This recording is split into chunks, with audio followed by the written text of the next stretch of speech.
ٹھیک ہے، یعنی دھمکی دی جا رہی ہے، سوسائڈ کی باتیں ہو رہی ہیں۔ اگر مال سے سارے پرابلمز کا سولوشن ہو جاتا تو کبھی ایک گھر میں بیوی زہر کھا کے نہیں مرتی، ایک شوہر پھانسی کے پھندے پہ نہیں لٹکتا۔ یہ تو عام لوگوں کی باتیں کر رہا ہوں، لیکن جو لوگ ایک فلم سائن کر کے 10 کروڑ کماتے ہیں ان کی ذرا بات سنیے، جو 10 کروڑ روپے کماتے ہیں وہ کیسے جی رہے ہیں، کیسے ان کی زندگی گزر رہی ہے۔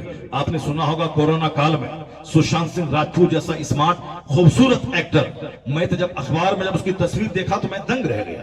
اتنا خوبصورت ایکٹر، وہ بالکل غیر شادی شدہ، کروڑوں روپے کما کے بمبئی میں صاحب شاندار فلیٹ پر رہنے والا، لیکن اچانک سارا ہندوستان سکتے میں پڑ گیا کہ سشانت سنگھ راجپوت وہ پھانسی کے پھندے پہ لٹک گیا۔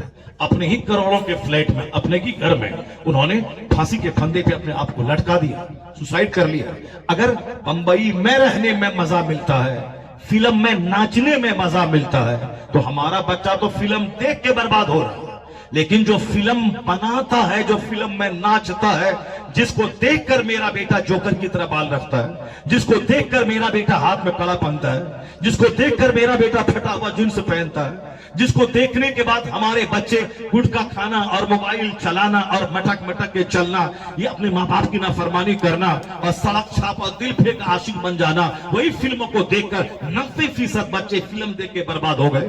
اب جو فلم بناتا ہے، جو فلم میں ناچتا ہے، اس کی جس کی نقل کر کے یہ برباد ہو رہا ہے۔ انجوائے کرنا چاہتا زندگی میں مستی آ جائے، جب وہاں ناچنے والے کی زندگی میں مستی نہیں ہے تو اس کا ناچ دیکھنے کے بعد تجھ کو کیا مستی آئے گی، اس کی فلمیں دیکھنے کے بعد تجھ کو کیا مستی آئے گی۔ آپ نے دیکھا ہوگا سشانت سنگھ راجپوت کے مرنے کے ٹھیک 2-4 دن کے بعد ایک خوبصورت عورت تھی بمبئی میں فلم انڈسٹریز میں کام کرنے والی، جس کے ہزاروں لاکھوں فینز اور لڑکے دیوانے تھے، اس کی سڑی ہوئی لاش اس کے گھر سے باہر نکلی 5 دن کے بعد۔ سارا ہندوستان سکتے میں پڑ گیا کہ فلم میں خوبصورت خاتون جس کے ہزاروں لاکھوں دیوانے ہیں، وہ زہر کھا کے مر رہی، پھانسی کے پھندے پہ لٹک رہی ہے۔ تو آخر اب دنیا میں کیا کہاں ہے سکون؟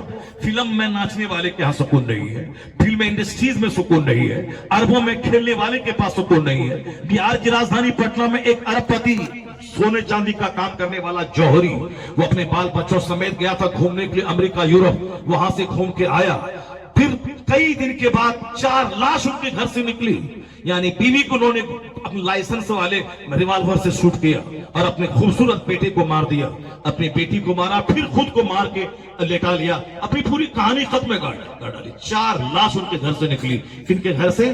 جس کا مکان پٹنہ میں بالکل بچا کے چاہیے، دین بچا کے چاہیے، نماز روزہ حج و زکات بچا کے چاہیے۔ اسی لیے تو میں چاہتا ہوں کہ آج میں بتا دوں، جس دنیا کے لیے آپ لالائیت اور بے چین ہو رہے ہیں، اس دنیا کی ریئلٹی کیا ہے، اس دنیا کی سچائی کیا ہے۔ اپنے بال بچوں کی گھٹی میں پلا دیجئے کہ دنیا کی حقیقت اور ماہیت کیا ہے، جس کے چلتے آخرت خربوں سال، مہاسنکھوں سال جہاں سدا رہنا ہے، اس آخرت کو داؤ پہ مت لگا۔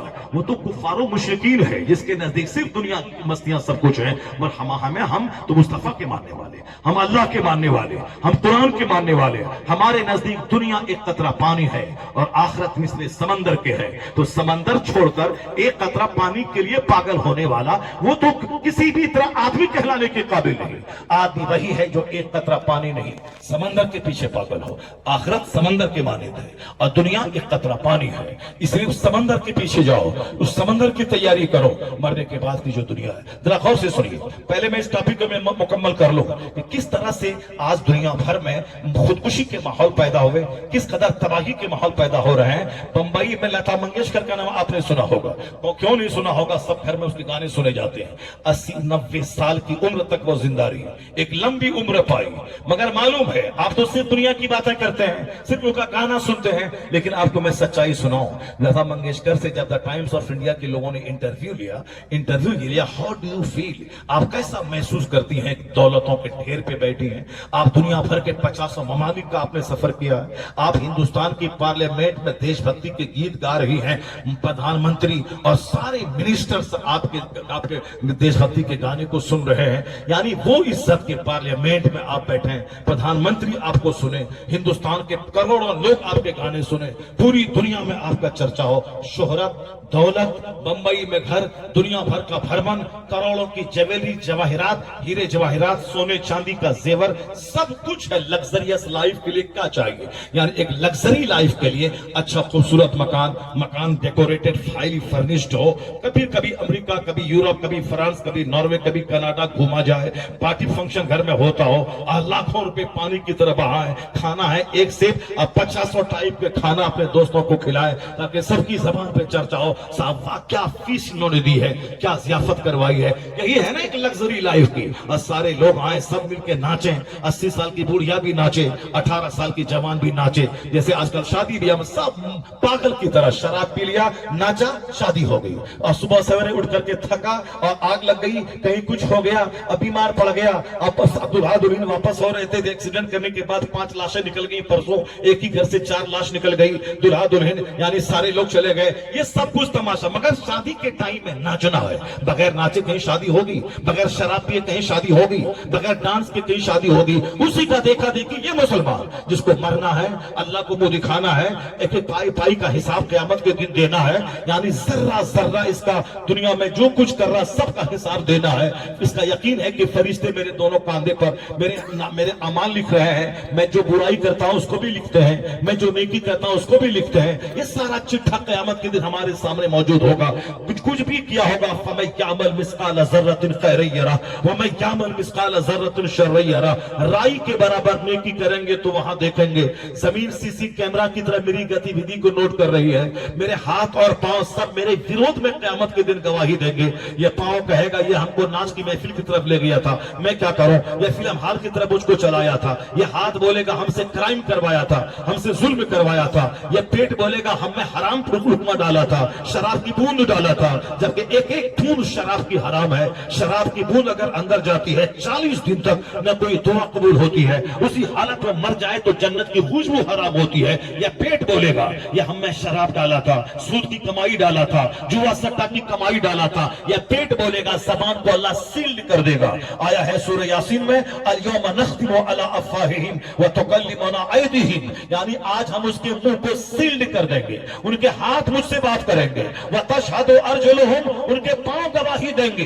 यह कैसे गवाही देंगे? तो आजकल इस जमाने में समझना इसका बड़ा आसान हो गया है। पहले लोग समझते थे कि कैसे पांव गवाही देगा, पहले कैसे हाथ गवाही देगा, लेकिन आज सारी चीजों का जानना आसान हो गया।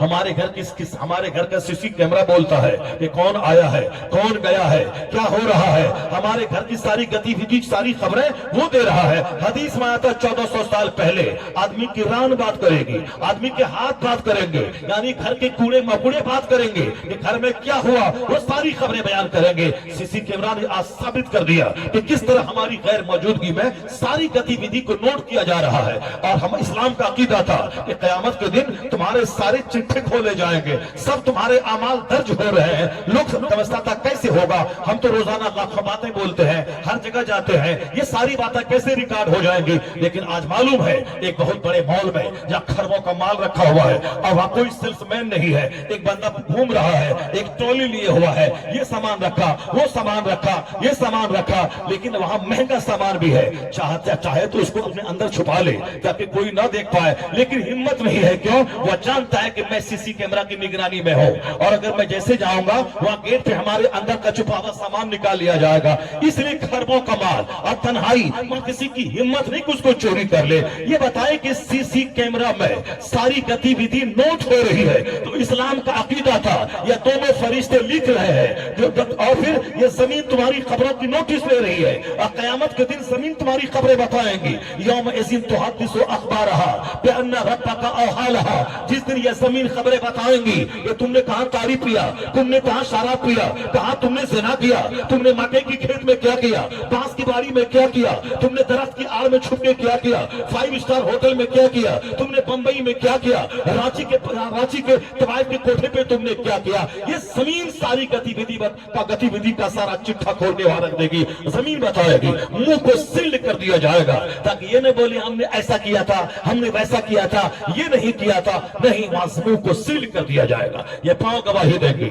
ये हाथ बोलेगा, ये आंख बोलेगी, ये पेट बोलेगा, ये सारे पार्ट्स मेरे विरोध में गवाही देंगे। या जमीन बोलेगी, जहां सजदा किया गया वो जमीन गवाही देगी। जहां 50 लोग बैठ करके अल्लाह का जिक्र 2 घंटा सुना, ये जमीन गवाही देगी। इलाही तेरा फला बंदा मेरी पीठ पर बैठकर 2 घंटे तक कुरान हदीस की बात सुनी थी। तेरा बंदा वहां बैठकर मेरी पीठ पर बैठकर 2 घंटे तक ताश खेला था। तेरा बंदा 3 घंटे तक पैसा देकर फिल्म हॉल में रह के नाच गाने तमाशे को देखा था। ये जमीन गवाही देगी। जैसे आसमान हक है, जमीन हक है, सूरज और चांद हक है, अल्लाह हक है, क़यामत हक है, उसी तरह मरने के बाद हिसाब किताब होगा। और ये भी फैक्ट है, जैसे बगैर खंबे के आसमान खड़ा है, अभी रात है, रात के बाद दिन आएगा। ये कोई अफसाना नहीं, कहानी नहीं, ये सच्चाई है। उसी तरह ये भी सच्चाई है कि दुनिया के बाद आखिरत आएगी, आखिरत में हिसाब किताब होगा और जमीन सारी खबरें बताएंगी। इसलिए वो धन्य है जो बदल बदल के नमाज पढ़ता हो, जमीन पे बैठ के दुरूद पढ़ के जमीन को गवाह बनाता हो, कहीं जंगल में दरख्त पकड़ के कलमा पढ़ के दरख्त को गवाह बनाता हो। फर्ज यहाँ पढ़े, नफल यहाँ पढ़े, सुन्नत वहां पढ़े, फर्ज घर में पढ़े, सुन्नत अपने घर में पढ़े, नफल अपने घर में पढ़े, और फर्ज मस्जिद में अदा करे। और जहां जंगल मिले वहां दरख्त पेड़ पौधे को गवाह बनाए, उसको पकड़ के कलमा पढ़े, ताकि ज्यादा जमीन उसके फेवर में गवाही दे। और जब जमीन गवाही देगी तो उनकी सिफारिश कबूल करके अल्लाह जन्नतुल फिरदौस में जगह आता। नारे तकबीर, नारे रिसालत, मसलके आला हजरत, पीरे तरीक़त, नारे तकबीर, नारे रिसालत। अपने बाल बच्चों पे रहम कीजिए, अपनी तहजीब पे रहम कीजिए। फिर दुनिया कमा के इंजीनियर, डॉक्टर, प्रोफेसर बन के 2 पैसा कमाने का शौक कि फला ऐसा बना, फला ऐसा बना, नौकरी मिलेगी, ये भी ललक बंदे को तबाह बर्बाद कर रही है। बेटियां 1 करोड़ पढ़ रही हैं, कामयाब 1 करोड़ में 1 बेटी होती है, मगर 99% बेटियों की इज्जत और आबरू सब नीलाम हो जा रही है। कामयाब कम होती है और नाकाम अक्सर बेटियां हो रही हैं। तो जिस रास्ते पे खतरात ज्यादा हैं, उस रास्ते पे अपने बाल बच्चों को चलाना नहीं चाहिए। और जहां दीन ईमान का बचा रहना मुश्किल हो जाए, वहां सबसे ज्यादा ईमान और दीन बचाने की फिक्र करनी चाहिए। रूस के लोगों ने जब देखा कि यहाँ कम्युनिस्ट का आतंक बढ़ रहा है, यहाँ नमाज पढ़ने पे पाबंदी है, कुरान पढ़ने पे पाबंदी है, रूस के लोगों ने कुरान पाक की तिलावत को कैसे बचाया, अपने बच्चों को लाया जाए, उसको बिल्कुल जेल में डाल दिया जाए, यानी कोई सजदा नहीं करेगा, कोई नमाज नहीं पढ़ेगा, मॉडर्न बन के रहेगा।